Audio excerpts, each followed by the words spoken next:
Right, come on. Come on. In. Yes! He did it again! He did it again! Come on! What a goal! What a goal! West Bromwich Albion 2, Bristol City 0. Exactly the same! Exactly the same as he did against QPR! Come on! Yes!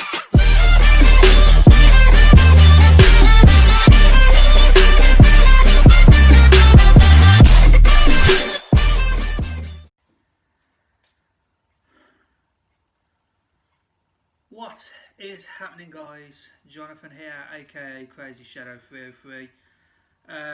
Just gone full time at Goodison Park, and yeah, the final score is Everton 5, West Bromwich Albion 2. What can you say about that?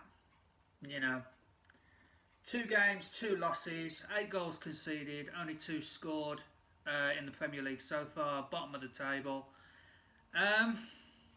But yeah,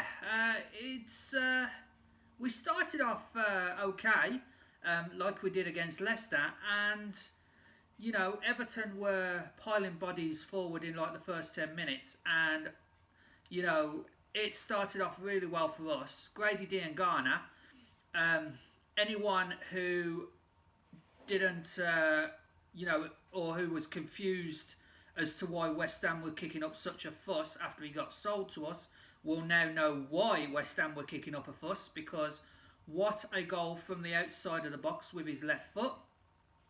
And yeah, we started off really well. We went 1-0 up, and yeah, we held our own at 1-0 up, and then obviously they had a goal from Dominic Calvert-Lewin.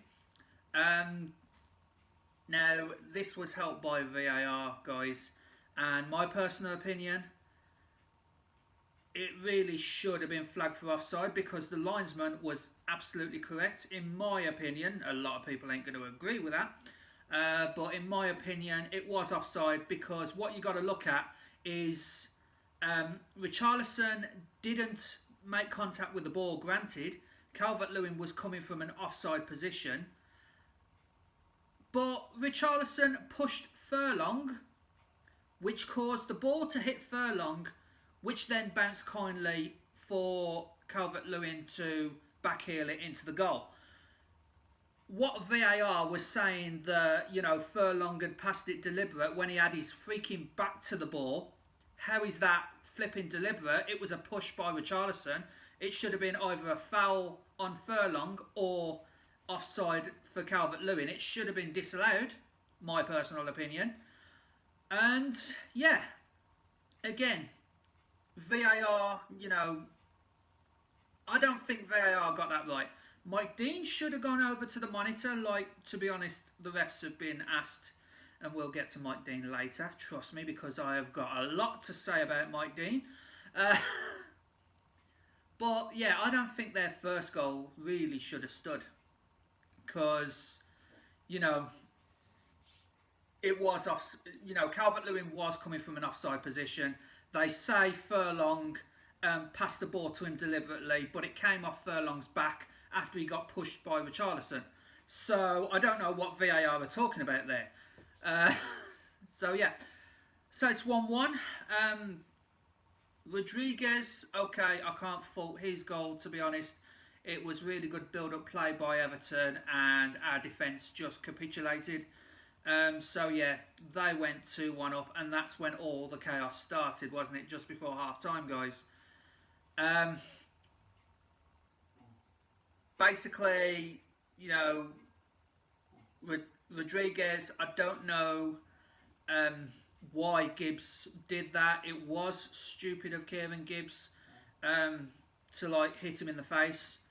I've got to admit that it was stupid, but the ball, like, Gibbs had passed the ball back well before Rodriguez smashed into him. So my reasoning is, why didn't the linesman or Mike Dean go to the Everton guy and say, why did you do that? You know, okay, Gibbs's reaction, I'm not condoning it. You know, Gibbs's reaction was stupid, and yes, he did deserve the red card for doing that. But why is the referee and the officials only listening to one side of the argument? You know, Gibbs was kind of provoked into doing that because the ball had long gone. You know, Rodriguez could have stopped himself and he just smashed into Kieran. You know. So, yeah, straight red card for Kieran Gibbs. We're going to lose him for 3 games because we can't appeal a straight red card, unfortunately. But yeah, it was absolutely ridiculous. And, you know, the most passionate manager that we have had in years. You know, you wouldn't see Pulis do this. You wouldn't see Pardew do this. You wouldn't see Megson or Mowbray do this. But Slaven Bilic gets sent off for it. And it is absolutely ridiculous that he got sent off for this. Because the current circumstances with the COVID pandemic means that our dressing rooms are in the freaking car park. You know, and I was watching BT Sport, and Peter Walton, the guy who, like, they go to for, like, so should the ref have done this or should the ref have done anything different? They went to Peter Walton, and he basically said that the reason why Bilic got sent off was because he did it on the pitch. How the frick? Where else is he supposed to do it, given the circumstances? Here's the arrangements at Goodison Park. You've got Everton's dressing room in the main stand. You've got the referee's dressing room in the main stand. West Brom's dressing room in the car park. Bilic had to cross Mike Dean just to get to where West Brom has to get changed. It's absolutely mental that Mike Dean, as per usual, sees no common sense. All he's seeing is headlines that says Mike Dean sent someone off. Ridiculous. If you went to Klopp or Guardiola and made a decision against Liverpool or Man City and they came onto the pitch and seen that, why would they wouldn't get sent off. Mike Dean wouldn't send them off.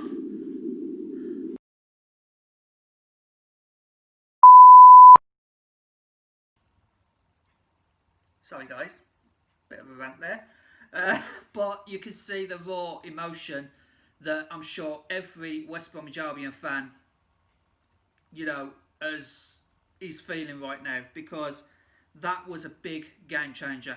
Obviously the red card was a game changer, but, you know, Mike Dean didn't even show a yellow card to Rodriguez for, like, tackling well after the ball had gone. So I apologise for the rant, but that is how I'm feeling right now. This is, bear in mind that this video is getting recorded straight after the game, you know, and it was absolutely mental.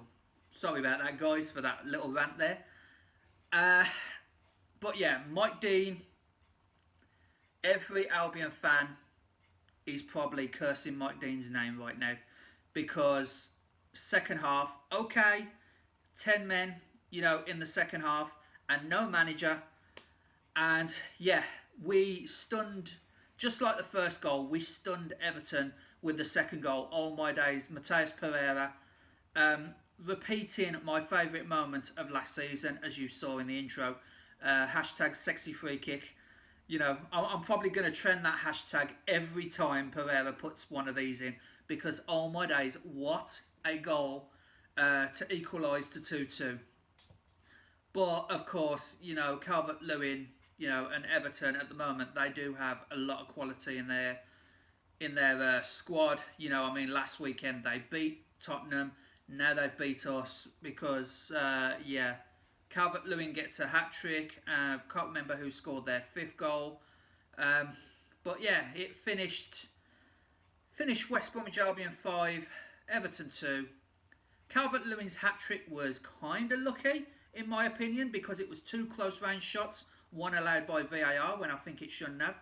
And his 3rd goal, you know, good save by Johnston, but, you know, that was probably the 5th goal where Johnston saved it and someone toe-poked it home. But Calvert-Lewin's 3rd goal for his hat-trick, you know, it came off his back and went in the net. So his hat-trick, Calvert-Lewin not taking anything away from him. You know, he is a good player, but his hat-trick was kind of lucky. A lot of people is probably going to disagree with me for that, but yeah. So yeah, bad day at the office, I think, guys. Everything literally worked against us. All the key decisions, you know, pretty much went against us. 2 red cards, 1 for the player, 1 for the manager. A Wolves fan has recently tweeted, and I have seen this, that Mike Dean, you know, there was an incident last season, Wolves against Burnley, where he didn't award Wolves a Stonewall penalty. One of their guys, one of the Wolves players, went to Mike Dean and was like asking him, yo, why didn't you give the penalty and all that. Mike Dean explained in that clip that I seen on Twitter, Mike Dean explained, you know, what had happened and why he made that decision, and did not even give the player a card. And to be honest, the Wolves player was ranting a lot more than what Slavan was, you know. But he sends... So, the world, according to Mike Dean, a player can rant at him, but a manager can't talk to him. Go figure. Next up, guys, we have the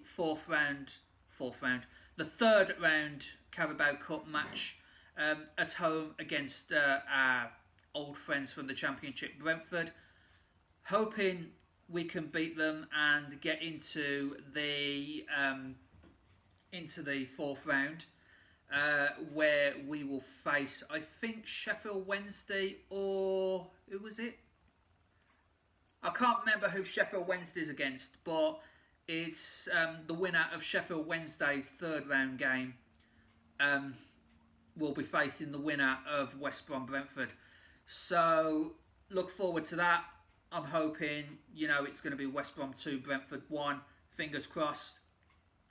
And then next weekend, game 3 of the Premier League.